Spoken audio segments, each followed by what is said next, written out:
Welcome to Mallika kitchen. Today recipe వచ్చి వంకాయ fry.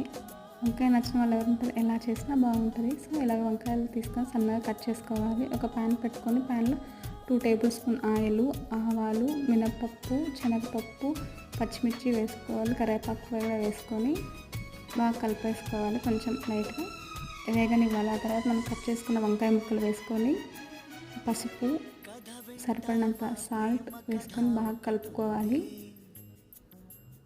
పసుపు ముక్కలు బాగా ఉట్టుకోవాలి.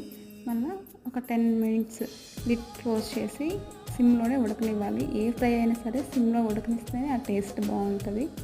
చూడండి, ఇలాగా మనం పట్టుకొని చూస్తే ముక్క మెత్తగా నలిగిపోవాలి వంకాయ. ఇప్పుడు మనం కొబ్బరి పొడి వేసుకుంటే సరిపోయింది. మన వంకాయ fry ready. Thanks for watching. Please subscribe to my channel.